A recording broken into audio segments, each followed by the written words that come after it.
Welcome to the first episode of In Search Of. So this is me coming back to something that I really enjoyed, something that I've in some way, shape, or form been doing for as long as I can really remember. And that is collecting and sharing stories. You know, storytelling is probably one of my first loves. I loved to create when I was a child. I loved to read. I loved fantastical stories.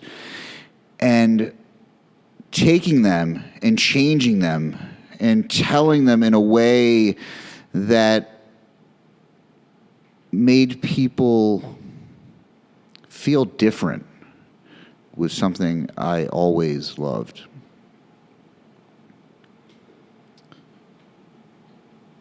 One of the things that I will explore pretty deeply in this, hopefully, as I talk to different people, is that idea of becoming the person maybe we envisioned, or maybe the person we didn't envision as we were children. Through my life, I've embarked on many different journeys in order to understand the human condition better. And this is just another extension of that. This is just me trying to better understand who people are, why they are who they are, and how we can all maybe try a little more to be better people. So in each episode, I will interview a different person. I'll hopefully learn a little bit more about them. But my goal will be to interview people that I see as success. Now, that has nothing to do with money. That has nothing to do with status. That has nothing to do with power. No, instead, I really see success as the people that kind of hit those three pillars that I see as so important, and that's the kind of mind, body, spirit, the kind of ancient Greek ethos of being emotionally available, being intellectually curious, but then also engaging the body in some way, shape, or form. So there will be fitness people, but this will not be a fitness podcast. This will not be asking people about how many sets or reps they should be doing or what foods they should eat. My network is generally people in the fitness industry. So we will interview people that are in that world, but I want to find out interesting, different things about them. Why they're in fitness, why they do what they do. So hopefully we'll get to dive pretty deep into that. Just depends on who we get on here and how weird they like to get. But that's my goal. That's my goal. I just want to get a little weird with people, because that's where I think the beauty of all this lies. So without further ado, I'll bring on my first guest, which is me. Figure it'd be nice for you guys to learn a little bit about me in the process. And I'm just going to really kind of put as much out there as I can as the first guest. I won't interview myself. I won't make it quite that schizophrenic. But I'm just going to talk and hopefully follow this kind of platform a little bit. And we'll give you guys a good purview into who I am. Hope you enjoy.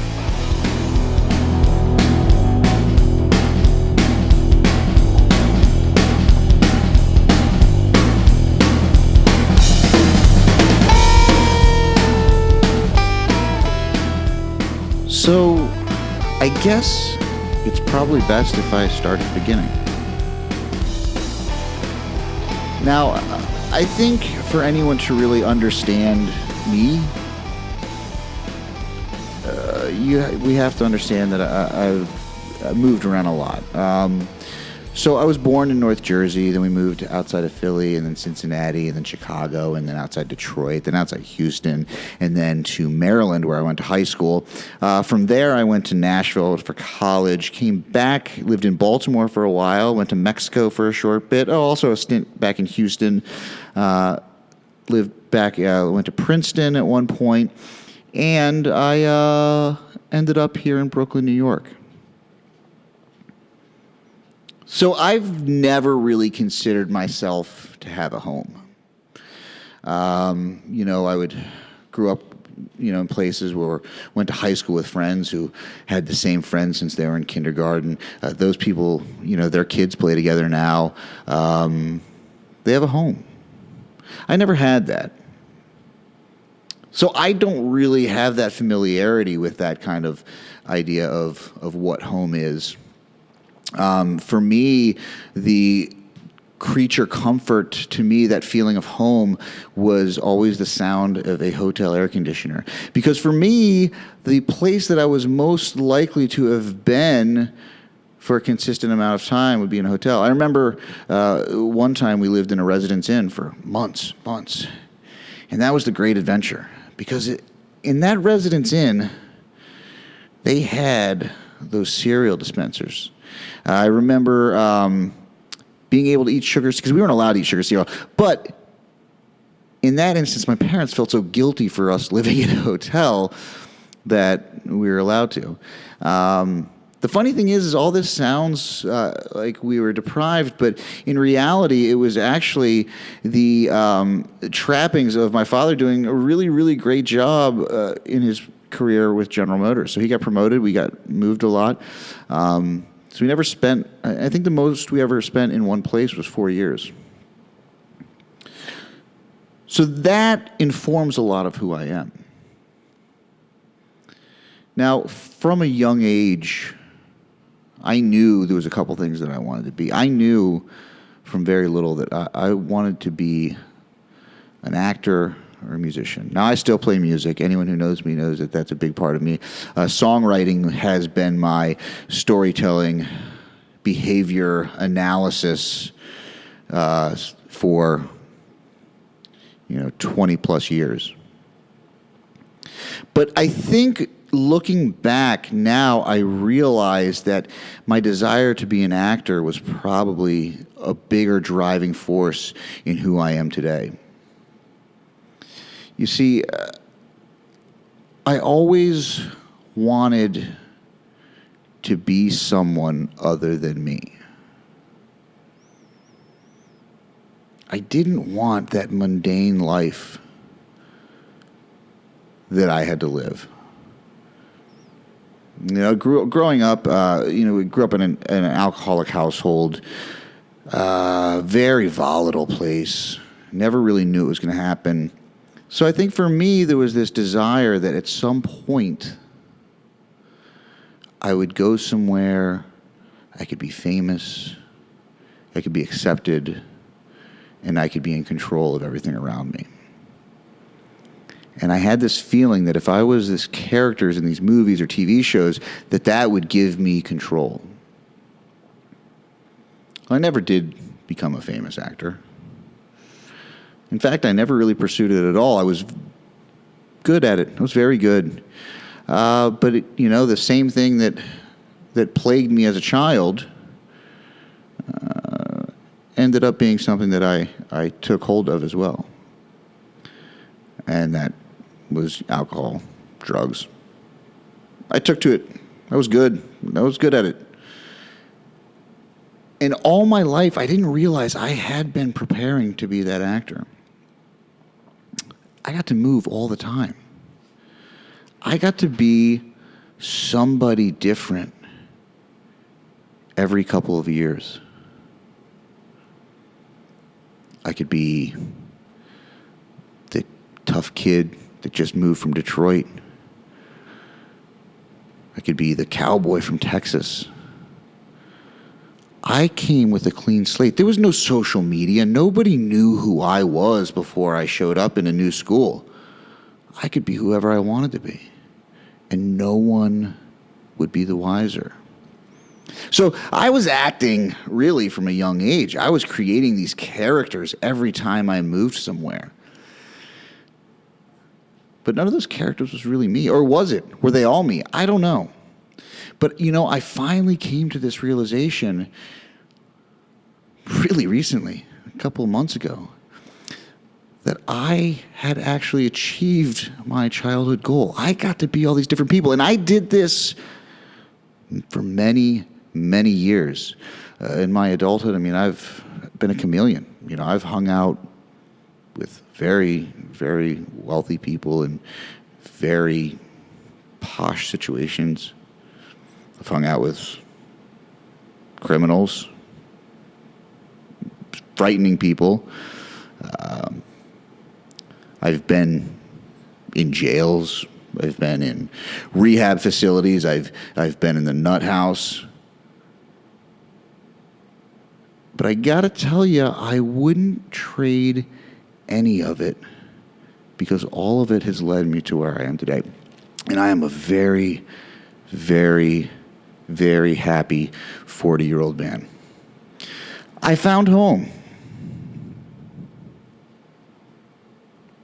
And I found it by helping other people.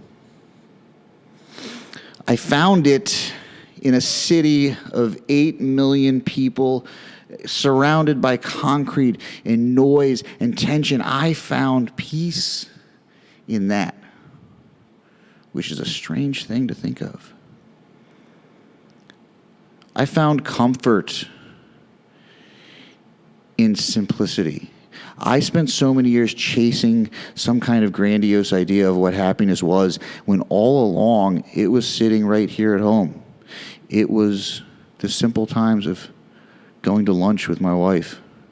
We have more fun doing nothing than anybody, and I'm lucky. I get to be with my best friend.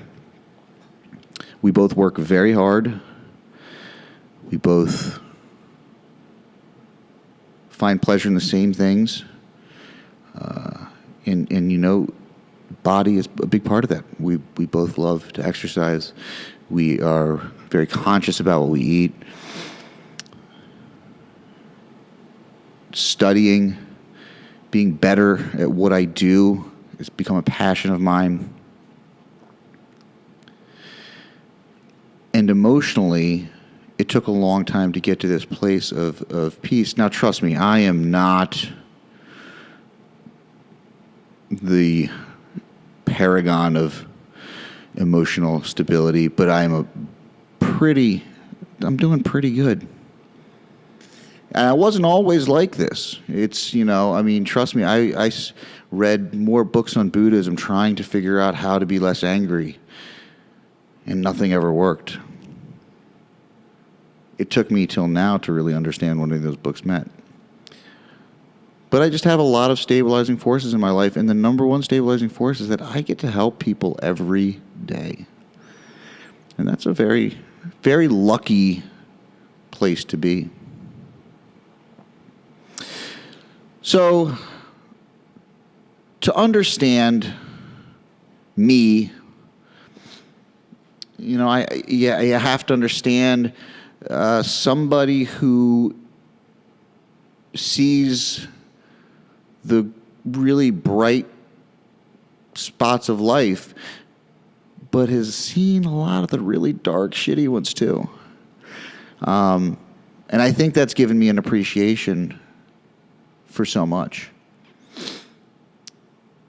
So, my young life. I moved around, like I said, quite a bit. I changed personas. But, I think really I started, when does life really start for us? For most of us, I think it's probably middle school, junior high. We start to change. We start to try to be what we think we want to be. So, for me, I wanted to be with the cool kids. I had a great group of, really smart, interesting friends. And then I started, I wanted to smoke. I wanted to drink. I never thought I wanted to do drugs until I was presented with, drugs. And then, wow, that seemed really cool. So I did that. In high school, we moved out of, I was in middle school and most middle school in Houston, in Texas. In what was a pretty, looking back, a pretty toxic environment. Luckily, we got transferred.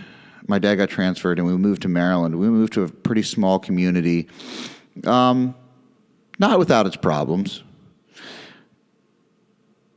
But there was a lot of really, it saved me. I would have been in much worse shape had we stayed in Houston. So, we moved to Maryland. I got involved more in theater, in music, also played football. I was a very interesting character. In one hand, I am in the Madrigal group, which is where you dress in period costume. So I wore, tights and basically a skirt, and sang these Renaissance songs. But I also played football. So my friends were everyone. I really did, and it taught me, I mean, trust me, I had as much issue with feeling like I needed to be popular. I wanted to be popular. I wanted to be part of the cool crowd. But at the same time, I really had a very strong sense of value and justice. And if I thought someone was cool and I liked them, and someone from the, quote unquote cool crowd didn't, I would stand up for them. And I think I had enough sway and enough strength that meant something. And I like to think that a lot of people who wouldn't have hung out together because I had parties and things at my house, and guys from the band and guys from theater and then guys from the football team and girls, the cool girls, were all hanging out in the same place. In fact, because I did theater, I got a lot of my football friends to actually get into stagecrafts, which was the building of the stage. So we all kind of had this thing in common, which I thought was really cool. But I think that kind of set the stage for me in a way. I didn't, I learned early on, even though I probably, in a way I really did care what people thought. In a way, I really didn't. No one was going to tell me what to do or who to be. And God forbid you did, because you were going to get that thrown right back in your face. Because the other side of things is when you've moved around that much, people become disposable. So if you didn't like something that I did, I could write you out of my life in 30 seconds and not think twice about it. Because my whole life, people were here for 3 years. So when I figured in high school I was going to be gone, in college I was going to be gone, these people were just going to be left in the past, like every single other stage of my life it had been.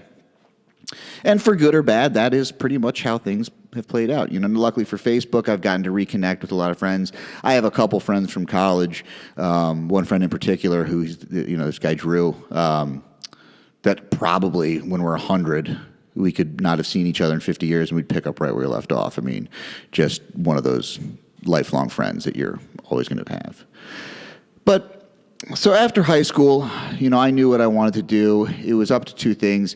I didn't want to get involved in theater anymore because I felt that an ensemble, there was too many people that I had to peg my success on. I had to worry about whether a director liked me. I had to worry about whether or not the cast was going to be good, the writing was going to be good. There was too many factors that determined my fate, and I did not like that. So I wanted to be a singer. I had enough problems with bands. I had been in choral groups, and I knew I didn't want to be a part of a group. I was not a team player. I was a solo act. I was a person that wanted to do my own thing. So I went to Nashville because at the time I was also an opportunist. So I looked around. My favorite music through my entire life was R&B, especially Motown. That's what I wanted to be. But back then, white guys singing R&B were just fucking corny. And I was not going to be corny. It was the 90s. I was going to be cool. But I saw this opportunity in Nashville. I saw there was still something cool about some country, old country, And at that time, there was this undercurrent of country going on that came to be known as alternative country, which was the melding of like punk rock and country. So it was these guys that, loved the Replacements and then loved Johnny Cash. And that made a lot of sense to me. It kind of tied everything together.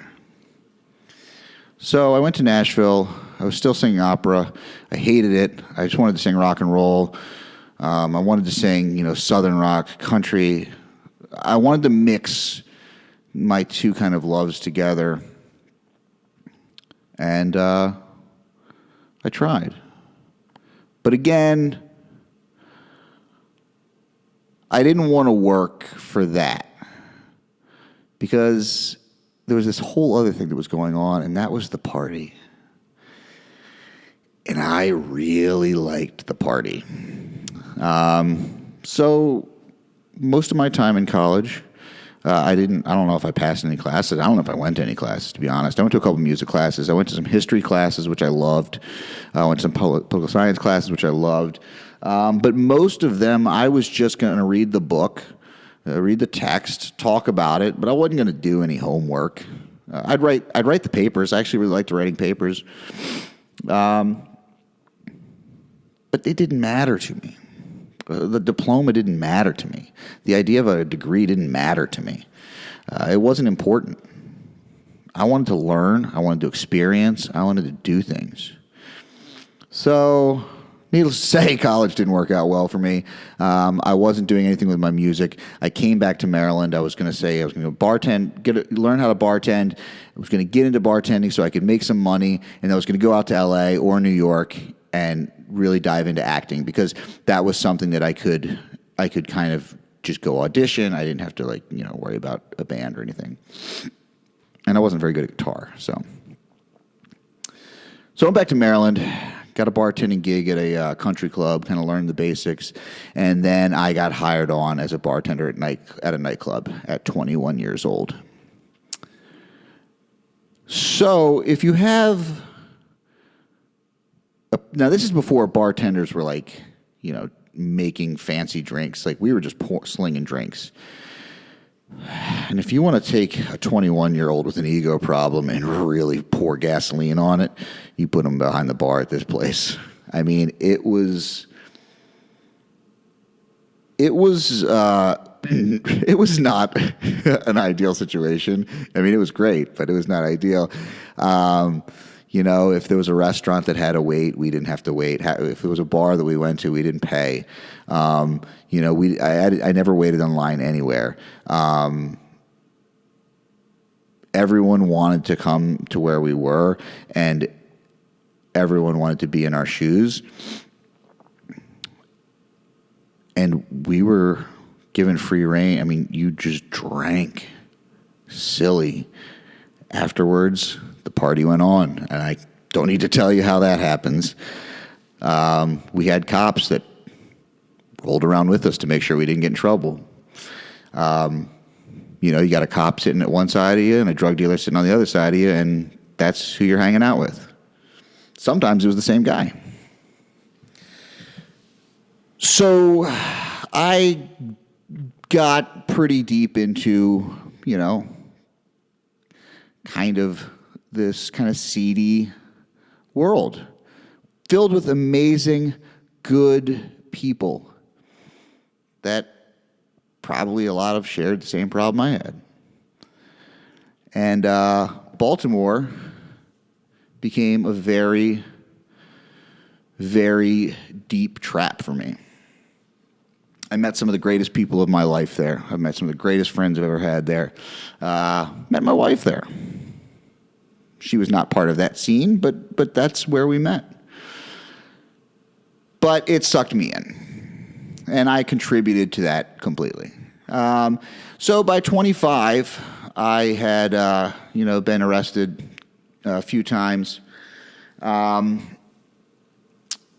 I had moved to Mexico for a short stint, and I came back, and I was pretty bad off. And I went to a reunion party when I got back, and out in the parking lot, after some guys that I had gotten into mixed with inside the bar, decided that they were going to, jump me. And I hit the big one. He was about 6'3", 250 pounds. At the time, I was about 5'9", 150 pounds soaking wet. And he went down pretty hard. Well, I knew the cop. He said, "Get out of here. I'll take care of it."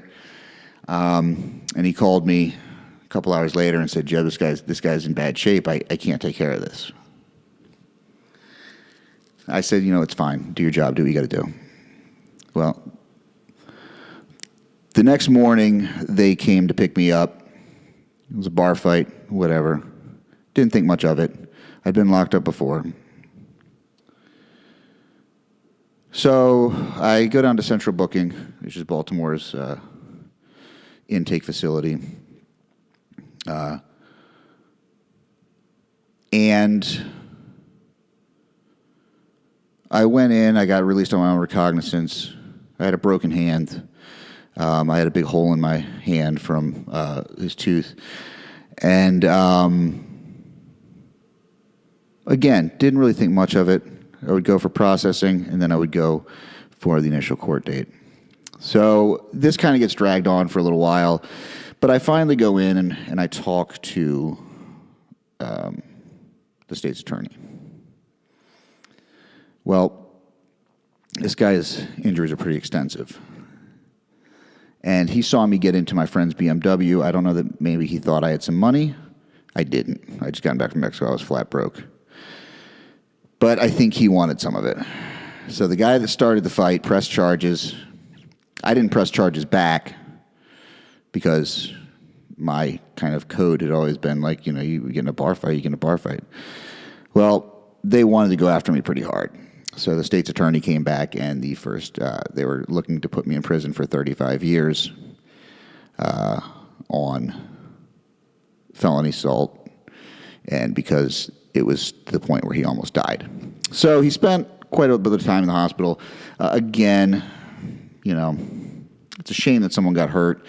Looking back on it, I really don't feel bad for it because he and his friends started it. He and his friends attacked me.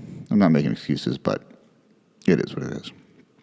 So about 2 years dragged on while this thing kind of went to trial. Finally, the judge said, listen, this is ridiculous. What are you guys doing? So they cut a deal, and I ended up getting an 8-year suspended sentence, and I was on probation for 5 years. Mind you, I had just gotten off probation a little bit before this. I'd been on, basically from the time I was 18 until almost 30, I was on some form of observation by the state. So I thought, okay, you know what? Because I said to myself, I'll do 2 years. 2 years is the most I do. Even if I got 8 years, I probably would do 2 and get out. So I was fine with that. So I actually ended up not having to serve any time. It was great. So I was like, you know what? I'm going to finally do things right. I'm going to go in. This is when I was about 24. I'm going to go in and I'm going to do my probation or meet up. I walk in the door, meet the probation officer. He says, "You're Jeb Johnston." I say, "Yes, sir." He's like, "You're under arrest." 2 officers come in, handcuff me, take me back to jail. Apparently, I had an outstanding warrant. So I'm back in jail again. My friends got the bail bondsman that I had been using, Valdez, who came and got me out. And that started my kind of journey there. I ended up getting pretty bad, started drinking a lot. During that time waiting for trial, I thought I was going to be doing quite a bit of time in prison, and I got pretty bad. I didn't really care about much. I didn't really care about myself. I didn't care about others. And, I was in some pretty dark places. After this, I ended up at 25. It was pretty ugly. I was out in LA, got into a pretty bad brawl out there, got hit in the head with a bottle, pretty ugly situation.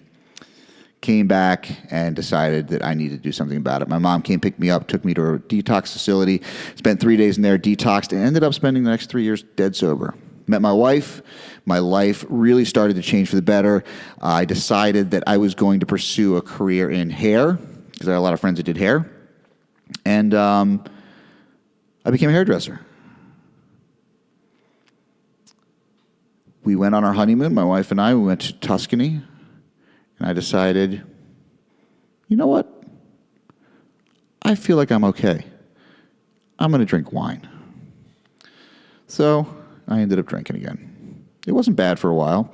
My career picked up. As with everything I did, I really threw myself into it. I started, my rule of thumb was I found the person who I thought was the best person I knew, who I thought was the most talented hairdresser in that area, and I wanted to go and I was going to learn from him. It was always men after my initial training. So I moved on, worked in Annapolis. I started traveling. I started teaching other people about haircutting. I started educating. I started doing a lot of really cool things. Ended up working in, my goal was always to be a hairdresser to, kind of model celebrities. The idea of working in New York was amazing. And before you know it, there I was working at this place called Wonderland in Chelsea, meatpacking district. Clients were models, supermodels, the occasional actor, actress, celebrity. A lot of people you would know were regular clients. I would do haircuts, color, basically picking up any magazine, and there might be a Vogue or an Elle, and my clients were in there. It was pretty cool. Reached a goal. Something wasn't right. I wasn't really doing what I had set out to do. I didn't get any satisfaction from being there. And the good thing is, though, is it brought me to New York. My wife never wanted to be here. She was miserable the first few months. She hated it. She kind of had always kind of been in the suburbs. It's kind of quiet. Even though she went to college, she went to art school. All of her friends from college we all live in the same neighborhood now. They've been here since 99, 2000. And she hated it. And then one day, she got on the subway, which had always kind of scared her. And she went and met a friend. And they got a couple glasses of wine and then went shopping. And all of a sudden, she was like, this is the greatest place I've ever been. And she fell in love with it, and we fell in love with it.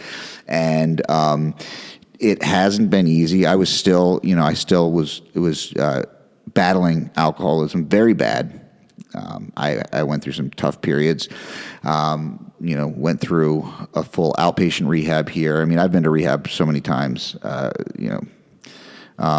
At one point, I should probably go back to this. So things had kind of cleaned up. There was one more jail stay, which really kind of put the nail in the coffin for me of figuring out what I need to do about my anger issues. But again, this time I missed Thanksgiving dinner, and it was kind of one of these things of like, man, what are you doing? Because when I was younger, when I was single, I didn't care. And it was when all of a sudden when I hurt someone else, it changed. So after that, I decided I needed to do something, and a weird circumstance happened where a documentary crew was going to document my time in rehab. They paid for it. They got me a scholarship. This rehab was about, I think the first month was $40,000. The next 3 months I stayed were probably equivalent. So I got the equivalent of, an education there. 4 months in rehab, away from everyone, away from family, really taught me a lot about myself. Really being separate from the world, being enclosed away from anything that can influence you. Spending time meditating, really meditating. Only being able to spend 15 minutes to talk to your wife and having to fight for the phone. The hardest part for me wasn't me being away, it was me not being there to take care of her. One of the biggest things I learned about myself is that I am very much, I feel very much responsible for other people. And that's been a very, very big problem for me.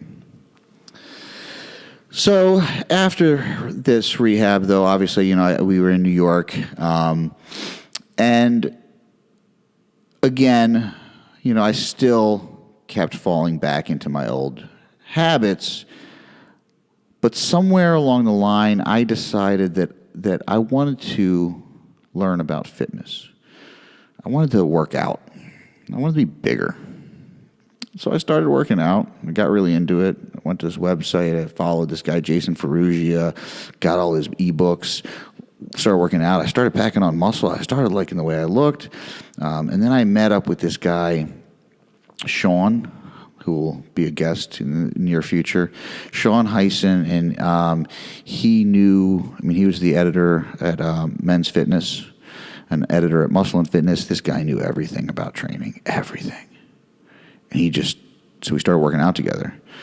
And I got a master's class in 3 nights a week, 2 hours each session. We would be there working out, and I would just pick his brain, ask him about everything. He would tell me about, how things, Arthur Saxon and Joe Weider. And he was just a historian.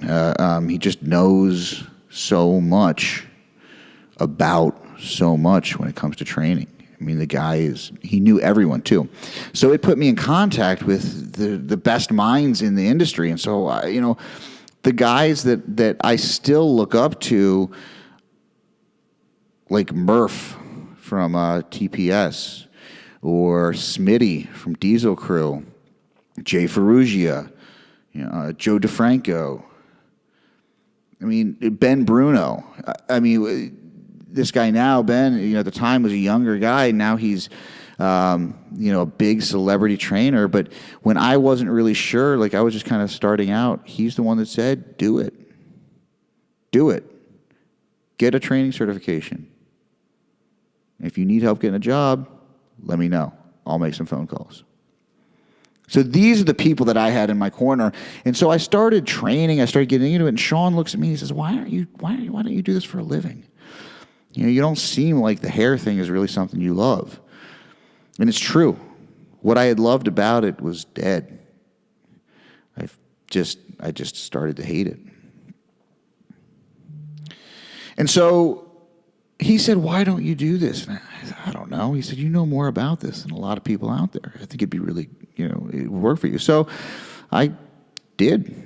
Started training people. I got infatuated with nutrition.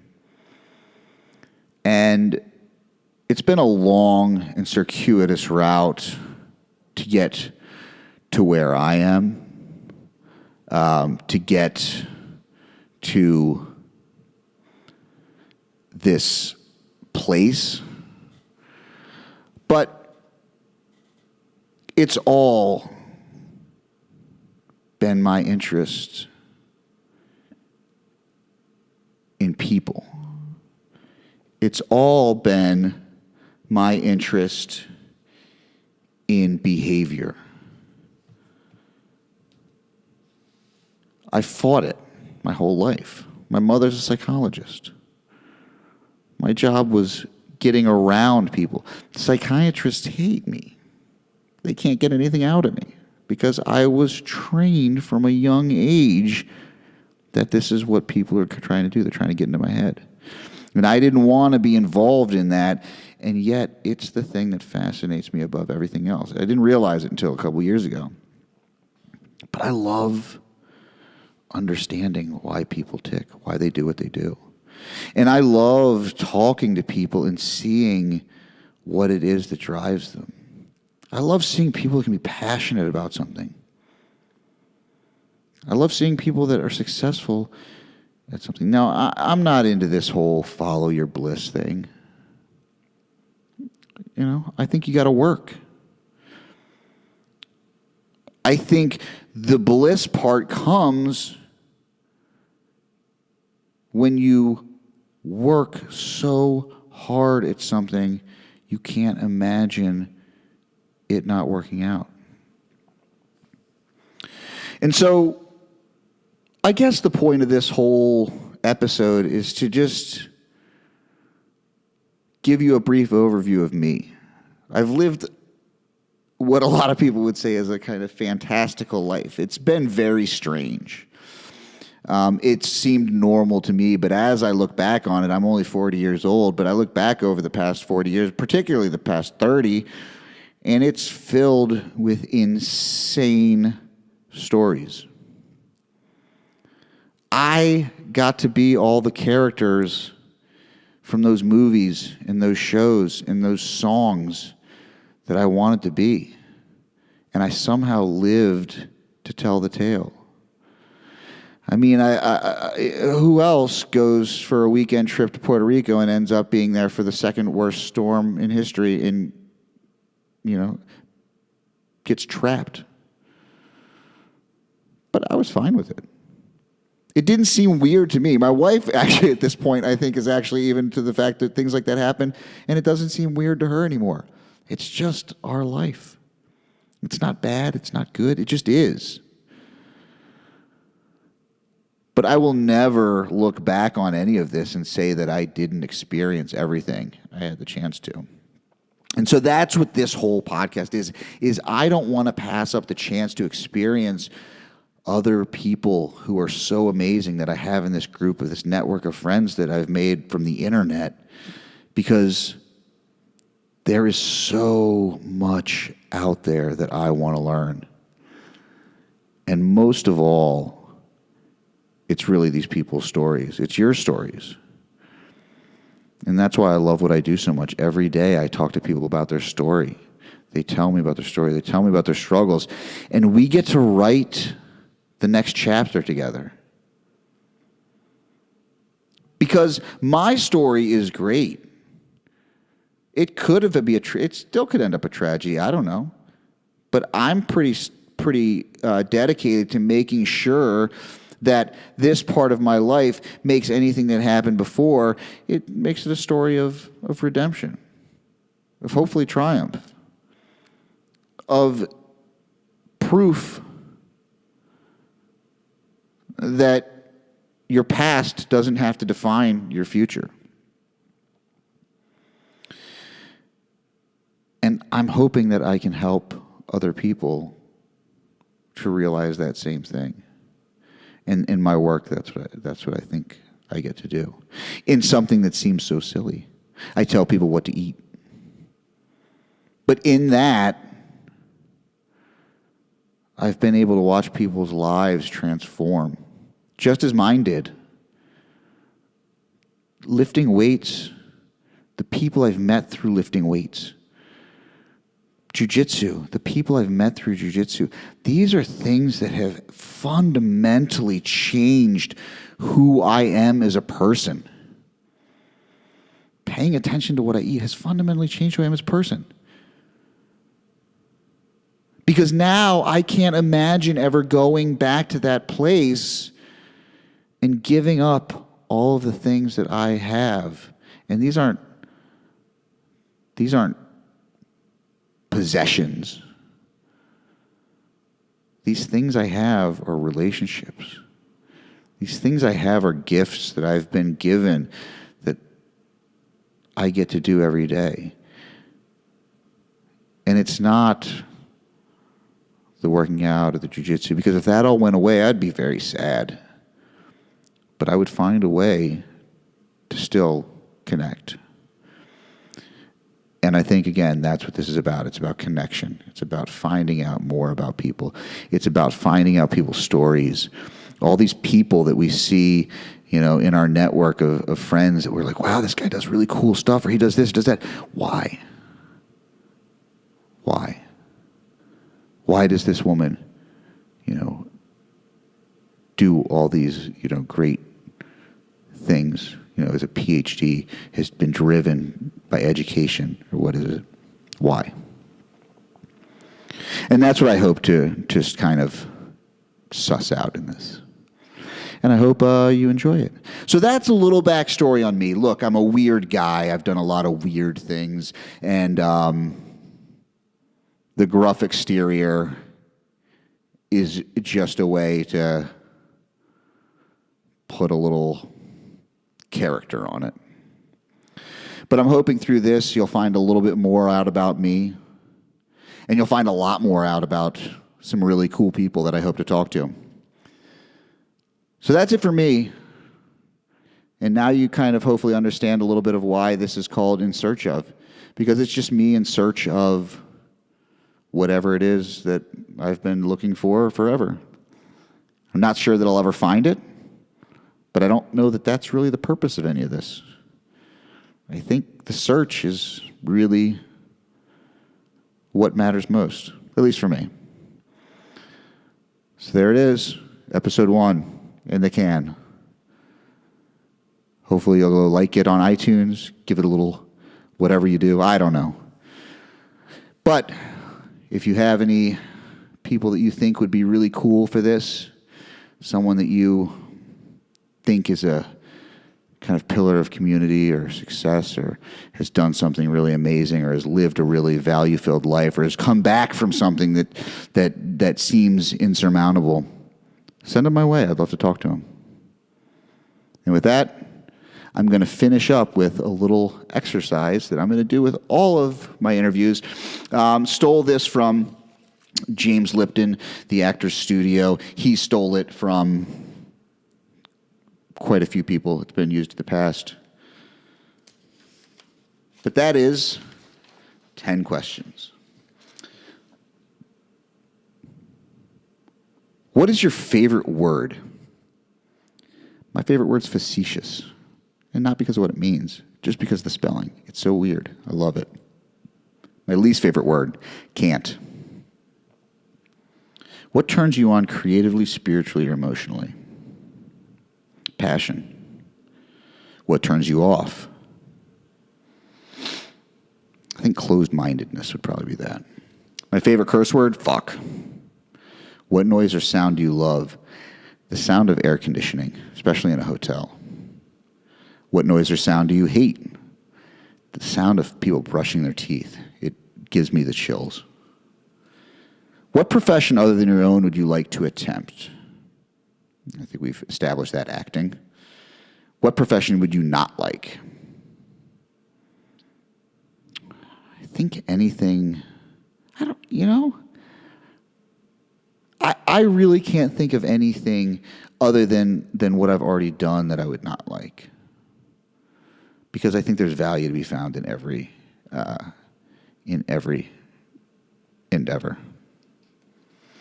If heaven exists, what would you like to hear God say when you arrive at the pearly gates? Probably there's a management position waiting for you downstairs. All right, guys, thank you so much. Again, thank you for listening. Hope to see you soon. Bye.